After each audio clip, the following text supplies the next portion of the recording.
On this week's show, a secondhand seller turns $157 into $4.4 million, but then finds himself on the wrong end of a lawsuit. We've also got updates from USPS, Etsy, eBay, and more.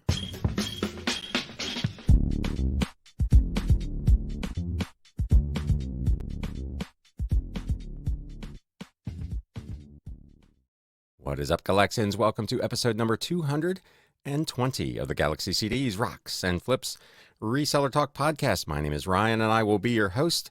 My apologies for this show being a little late. I was feeling a little under the weather yesterday and not necessarily feeling so great. Actually today, but so forgive me if my voice sounds a little bit off. I'm dealing with a bit of a head cold. So we've got some interesting updates coming from USPS, who's going to hit media sellers and buyers once again. Look at some things going on over at eBay and Etsy, but we're going to start off with a really interesting story from over in Europe. News updates.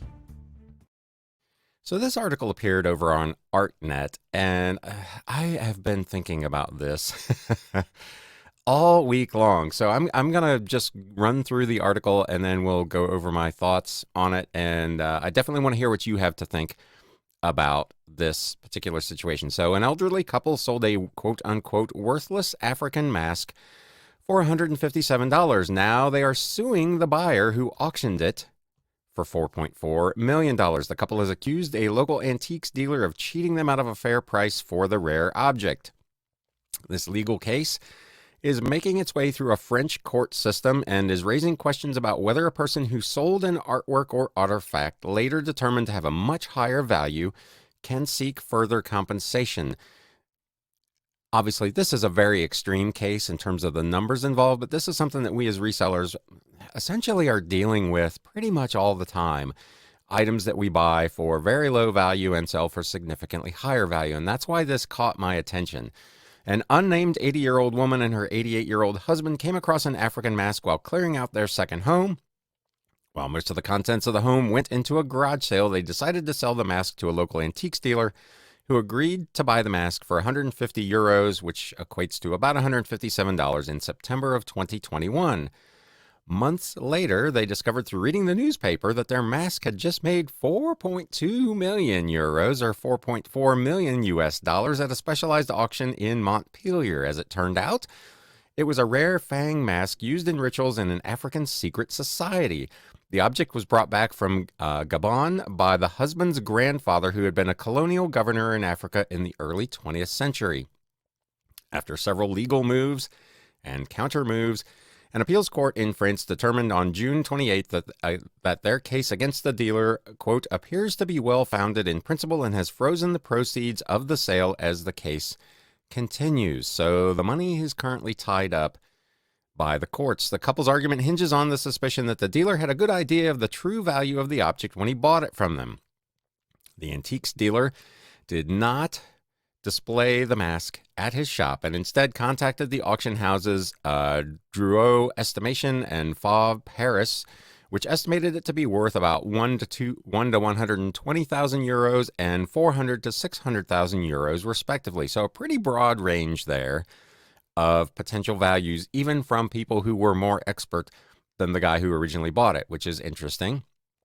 Despite these valuations given by the two auctioneers, he went on to seek a third opinion from a specialized sale of African objects in Montpellier. After ordering analysis using carbon-14 dating and mass spectrometry, the mask was dated to the 19th century, and an ethnologist's expert appraisal revealed it was used for purification rites in the Njil Society, a secret society that operated within the Fang ethnic group until the late 1920s.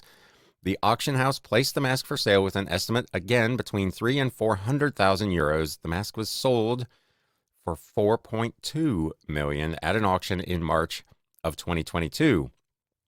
The company's lawyer believes it is possible to cancel the sale due to their error in believing the mask to be quote-unquote worthless, Lamond reported. The newspaper cited other cases such as the owners of paintings by Nicholas Poussin, which were misattributed to a lesser-known painter before they were later authenticated, resulting in those contracts being nullified and the owners obtaining restitution. This case has already gone through several stages. The article says the antiques dealer initially offered to settle out of court by paying the couple 300,000 euros for the mask, but they were not able to reach an agreement because of opposition of the couple's children, who, of course, want their cut of this deal. The couple then filed their case with a judicial court in Halle, seeking an injunction to seize the proceeds of the sale as well as damages. The court initially authorized a protective seizure, which was carried out by a regional bank in southwestern France back in May of 2022, but the lower court ultimately desided with the antiques dealer and released the funds back to him and ordered the couple to pay him damages and other fees in the amount of 3,000 euros. The couple, of course, appealed the judgment to a higher court in November. The respondent is a secondhand dealer who unequivocally offers an appraisal service on his website, the couple claimed, according to the documents. Only a person with a perfect knowledge of the art market is capable of mounting a sale through an auction house after having requested a carbon-14 expertise and enlisted the help of an expert in African masks. The defense argued that the dealer is a secondhand dealer and not an antique dealer and cannot be considered an valuation professional. He has no knowledge of African art. They added that he sought the expert assessments at the initiative of the auctioneer, not because he had reason to believe it held value. The case remains open. 3.1 million euros currently being held after the deduction of the costs and the capital gains tax, which have already been paid, until a judgment is made. So this is, again, it's an extreme case, and it maybe isn't necessarily a traditional retailer, mom and pop, somebody working out of their basement like I do. But this is something that I come across on a fairly regular basis, though, again, not to this extreme. I buy books all the time for $1, $2, $3 that I know are worth $20, $50, $100, maybe several $100s. And to be fair, I don't think twice about it. And I'm interested in your take on it as well. This couple had an opportunity. All this technology is out there. They could have done some further research. Same with when you go to an estate sale or a garage sale. Those people have made the decision that this item is worth $1 or $5 or whatever the number is. And they put it out there for sale and they sell it and people move on with life. I'm curious what you all think, and you can let me know in the comments below if you're watching on YouTube, or as always, you can email me at galaxycds@gmail.com, or there should be a link in the podcast show notes where you can actually leave me a voice message, which I may play in a future episode if you do that. Where is that line? What's the amount at which you would feel, as a reseller, an obligation to point out to the person at the garage sale that the item they're selling for $1 might be worth significantly more money than that? I'm not.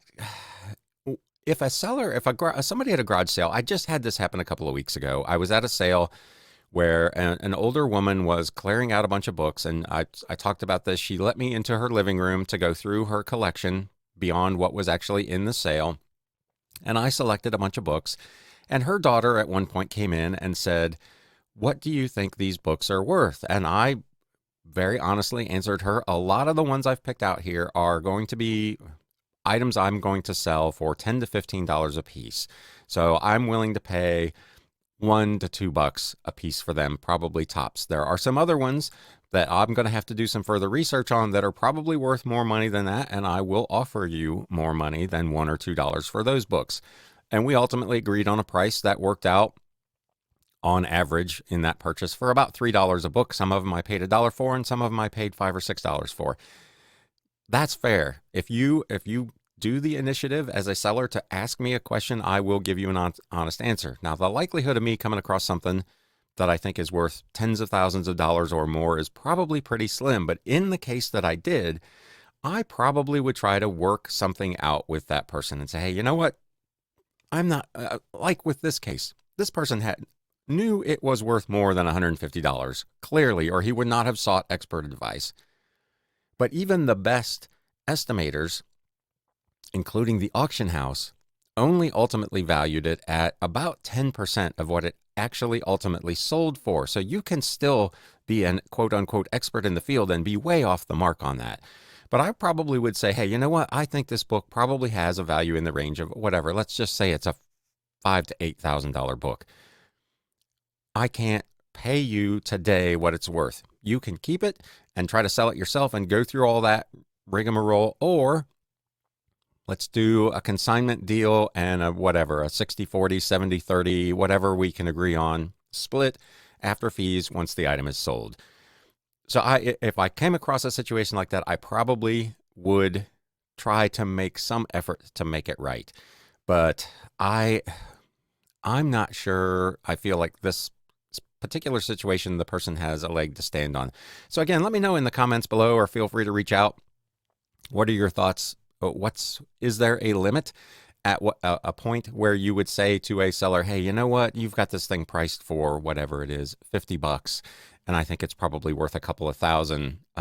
Maybe you want to do something different. Or, as is my case generally, would be that person had the same opportunity that I have to look it up on eBay, to just do a Google search for it and find out some information about it. And if the seller doesn't do their own due diligence, I'm not sure it's my responsibility to save them from themselves, as it were. So again, let me know what you think of any of that in the comments down below.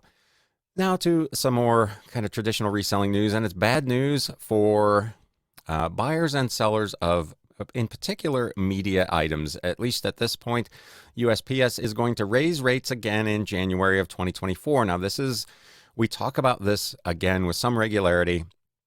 The post office has gone to a twice yearly price increase. This is the normal January increase that we usually get. As I reported a couple of weeks ago, we got lucky this year. There's no holiday surcharge from the post office, but there is this January charge coming up. As of this point, it's only for what's considered market dominant things. So this is first class kind of letters and whatnot, and media and periodical mail and those sorts of things. This is not the new USPS Ground Advantage or priority mail package shipments. So I would expect that we'll probably see a price increase on those, I would guess sometime in the next few weeks. But for now, it's just these two. The United States Postal Service will raise rates on January 21st, citing, of course, inflation. It last raised rates on July 9th of 2023. This postal rate hike includes a 2-cent increase in the cost of mailing a first-class letter from 66 to 68 cents. Sellers who rent post office boxes or purchase extra insurance or use other services, those are all going up in January as well. The post office says the Postal Service is also seeking price adjustments for special services products, including certified mail, P.O. box rental fees, money order fees, and the cost to purchase insurance when mailing an item. They cited inflation and blamed past pricing practices in Friday's announcement. This is something I've talked about before, particularly as it regards media mail. Media mail, even with this price increase, is still a pretty good value to ship a 1-pound item clear across the country for, it's going to be a little more than $4, not to spoil the lead, but we'll get into the actual rates here in a minute. But media mail rate has always, for me, been a great deal and probably undervalued, and the post office is as much as admitting that. As inflationary pressures on operating expenses continue and the effects of a previously defective pricing model are still being felt, these price adjustments are needed to provide the Postal Service with much needed revenue to achieve the financial stability sought by its Delivering for America 10-year plan. The prices of Postal Service remain among the most affordable in the world. A spokesperson for USPS told E-commerce Bytes, where this article appears, prices for media mail library are proposed to increase by approximately 4% again. There is a chart here, and I will link to all of this in the show notes and the video description below. But media mail going up about, it depends on what weight it is, but somewhere between 17 and 21 cents per tier. So media mail rate is broken down at the 1-pound increments. The first pound, up to 1 pound weight right now, you can ship for $3.92. That's going to $4.13, so a 21-cent increase. The 2-pound rate is going from $4.67 to $4.87. The 3-pound rate is going from $5.42 to $5.61. 4 pounds is going from $6.17 to $6.35, and so on. So again, it's 20 odd cents plus. You're going to pay eBay or whoever 10 to 15% more on that, 20 odd cents as well. So call it another 2 or 3 cents. So if you're doing free shipping, This is another pretty hefty increase. It's going to be at 25 to 30 cents or more per shipment in shipping and fees. Again, it's like I talked about. This is why I changed to the customer paid shipping model some time back. This is scheduled to go into effect again in January, so be prepared for that, media sellers. If we get an update on Ground Advantage and Priority Mail, I will, of course, bring you that information as well. Here's something that I noticed a couple of weeks ago, and to be fair, eBay can be so glitchy that when these things come up, I generally don't really even think about them all that much. And it wasn't super consistent. Some listings it would do this, and other listings it wouldn't. eBay is belatedly telling sellers it has tinkered with product attributes. The eBay selling team posted a thread announcing it was running a test of a, quote, reduced set of item specifics in the listing flow. I noticed this particularly popping up for me in the antique and collectible book category, where a lot of the item specifics, not the required ones, but the recommended ones, were missing in the initial listing flow. So things like publisher and some of those things that I generally try to fill out. And I would open that listing back up once it was finished, go into the item specifics, and then those things would appear and I could add them. Interestingly, though, there's a seller who says that those edited attributes will not stick around. eBay, for their part, says, we've heard from our sellers that item specifics is one of the most complex parts of our listing experience. You don't say. As part of simplifying the listing flow, we are testing a reduced set of item specifics optimized for the selling and buying experience. As a result, in select categories, some sellers may see fewer item specifics to fill out when creating a new listing on web or mobile. We're actively monitoring performance and taking seller feedback into consideration. One of the things I assume they're probably looking at is how many people are doing what I'm doing that have become accustomed to having those particular item specifics in there and are editing a listing post its creation to add those things back in. We're constantly evaluating how to make listing on eBay easier, and we will keep you informed about any site-wide listing changes. Feel free to leave feedback or a comment below or via our survey during the listing process. One seller said after the new test forced them to go in after listing an item and edit the item specifics. Another seller warned any item spec that you add after the listing goes live will not carry over when said listing rolls over in 30 days. I've never checked this. I haven't tested it, so I can't verify that myself. But this seller says item specifics added in to a listing by editing that listing after it's live. So things that are added not in the initial listing flow don't roll over after 30 days. I don't know why that would be the case. I'll have to, I guess, do a listing and flag it and go back and check and see if it actually does that or not. But this seller says those item specs will disappear like it never happened. Another seller said, I just want to add my voice to the people who think this is terrible, which is interesting because most people complain about there being too many item specifics. But this has been my contention all along, that they are valuable information, especially in some categories. This person is a shoe seller and said not having the option to put the shoe with item in the item specifics, just terrible. Clearly not thought through. The buyer on eBay is not like a buyer anywhere else. This is where buyers go to find very specific things that they want. A Brooks Beast at medium width can command $40, while a 4E commands $120. A made in the USA pair of Vans can bring $140, while made in China is only worth $20. This is going to hurt buyers and sellers looking for hard to find listings, but eBay has already proved they do not care one bit about those types of sellers and buyers.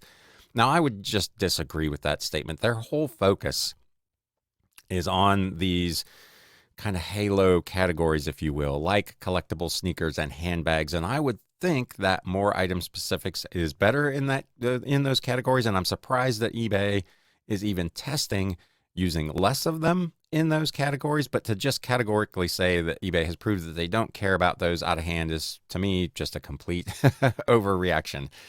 The article concludes, it's odd to see that after many years of cajoling and pressuring sellers to use item specifics, eBay would suddenly change its tune and that sellers would be the ones saying how important these product attributes are. So again, let me know if you're watching on YouTube in the comments below what you think of this change. Have you noticed it in your listing flow?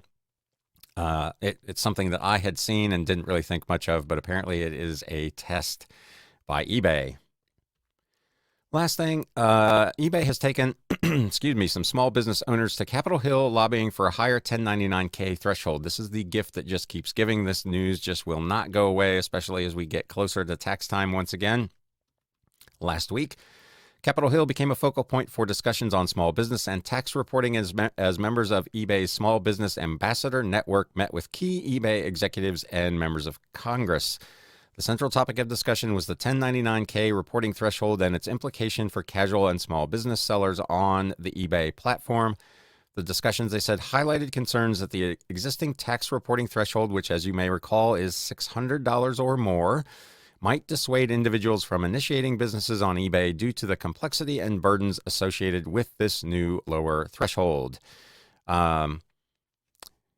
As I talked about either last week or 2 weeks ago, there is a lot of conversation going on in what is currently a pretty broken down House of Representatives about changing this program, this tax law, once again to something closer to its original $20,000 threshold or somewhere in between. We'll see how that goes, but eBay, for their part, had some small business owners at Capitol Hill last week lobbying. This program from eBay establishes a crucial link between their sellers and policymakers, ensuring that the latter comprehend the potential impacts, both positive and negative, of proposed legislation. eBay acknowledges the value of having a committed group of sellers who are prepared to pause their business operations momentarily to share their narratives and emphasize to lawmakers and their teams the criticality of formulating policies and legislation that boost small businesses. If you'd like to learn more, and I will link to this article and all of these in the show notes in the video description below, you can learn more about the eBay Small Business Ambassador Network or exploring opportunities to serve as an ambassador or to participate in future what they call advocacy days by clicking the link that is in this article. So good on eBay and all these other sites for trying to fight for the small guy and get this thing raised. Hopefully we'll get some relief on that. So that is your reselling news for this week. Let's get into some What Sold.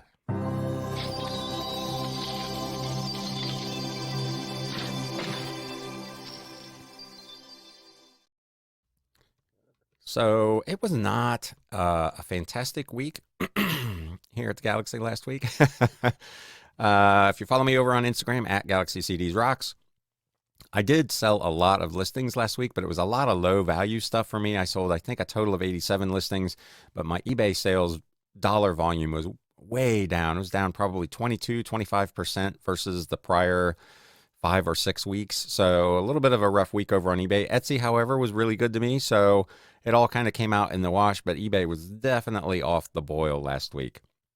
Still some interesting items. This first one, The Revelation Verse by Verse Study by Oliver Green. This was a 2001 printing of a book that was written many, many years ago about the book of Revelations. I picked this up at a garage sale about a week ago for $1 thin. Had it listed for $21.99 or best offer. Sold it on a best offer for $20. I talk about these, I feel like every week, these old mechanical engineering and heating and air conditioning textbooks I find probably every week or two out at estate sales where people will have these books from the 20s, 30s, and 40s, and I almost always grab them. This one is Radiant Heating and Radiant Cooling and Snow Melting, written by Tom T. Napier Adlam in 1947. It was an illustrated hardcover about radiant heating, cooling, and melting of snow. Some things I I frankly had no idea about.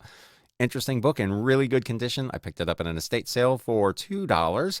Had it listed for $24.99 or best offer. I sent out an offer to a watcher for $21.24 at 15% off, and that's what it sold for. For selling over on Etsy, Building the House of God from 1928. It's an illustrated hardcover from the Methodist Book Concern, written by Elbert M. Conover. Interesting old book that I picked up in a big lot. I own it for, gosh, maybe 16 cents or so. This thing sold for $24.99, plus, again, media mail shipping. Hey, what do you know? Another book, 30-Year History of Programs Carried on National Radio Networks from 1926 to 1956. This is a hardcover. I talked about the big lot of McFarland Press books that I bought at a sale. It's probably been 6 or 8 weeks ago now. I paid a couple of bucks a piece for them.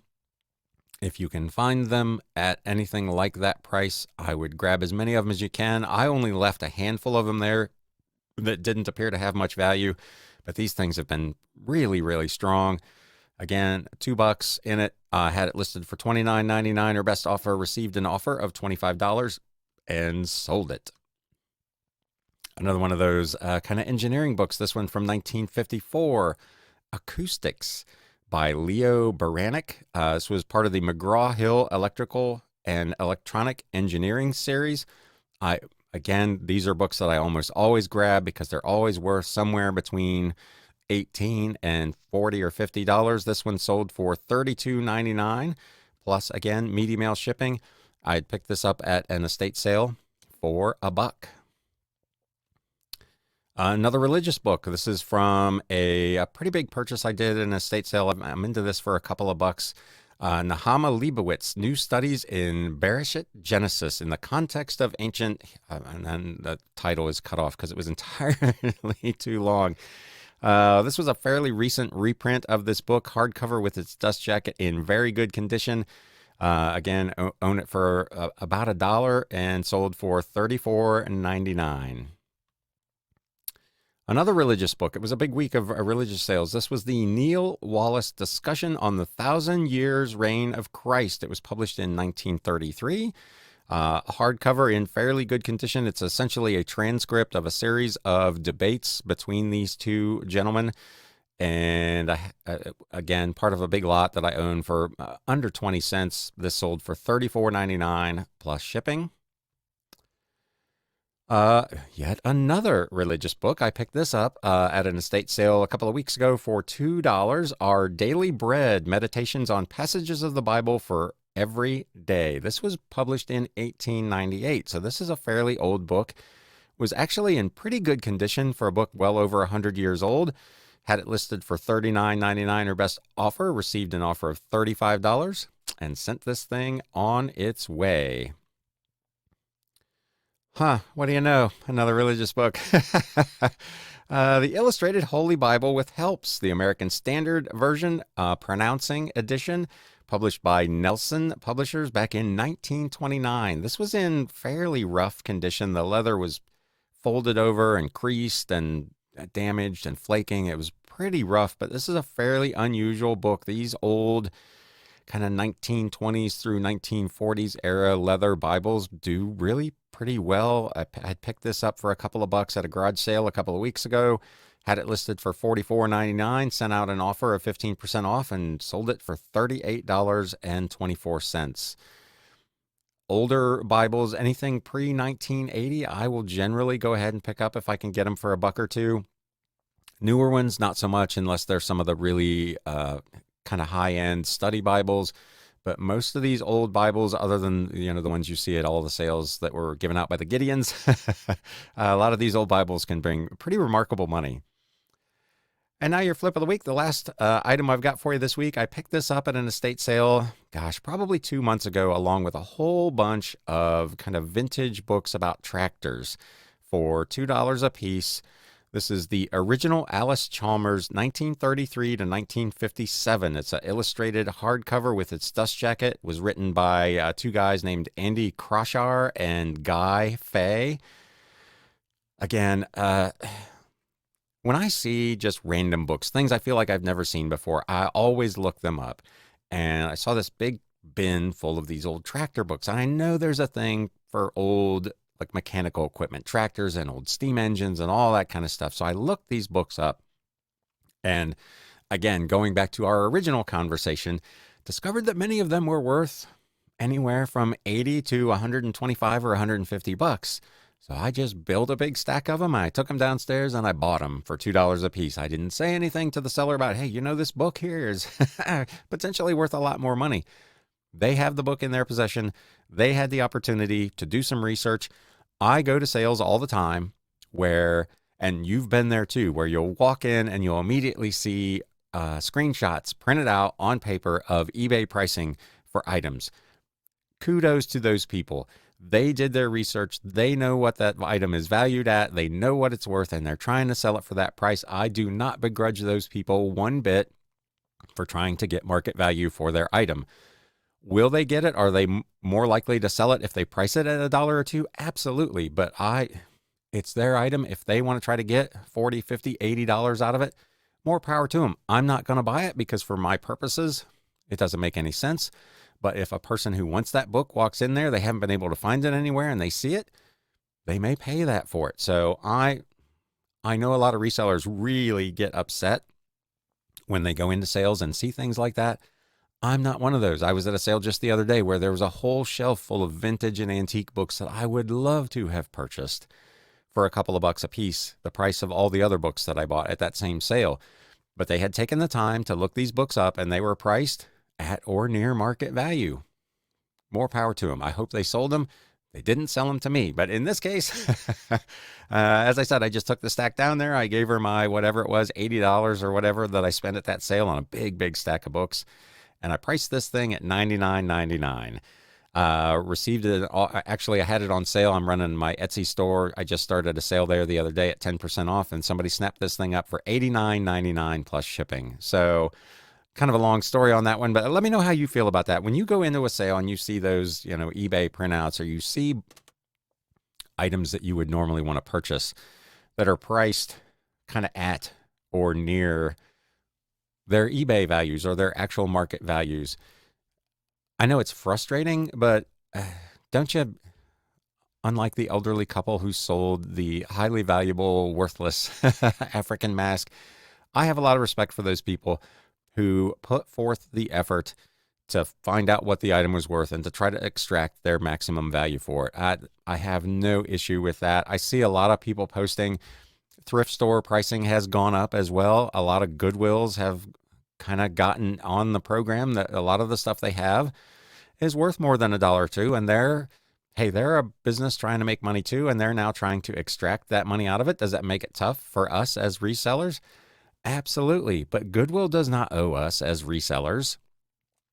This is probably a controversial hot take, but they don't owe us a good deal. They owe their employees and their shareholders and whatever else the maximization of their profit potential. And if listing a video game for $14 instead of $2 allows them to do that, far be it from me to begrudge them. They don't owe the reselling community great deals, in my opinion. So it does make it harder to source, and I understand people's frustration, but I can't personally fault these companies or these estate sellers or you having just a garage sale trying to maximize your profit potential. If you want to do the work and do the research and find out what something's worth, you should be, I guess, rewarded for that. So let me know what your thoughts are on that or any of the things I shared with you today.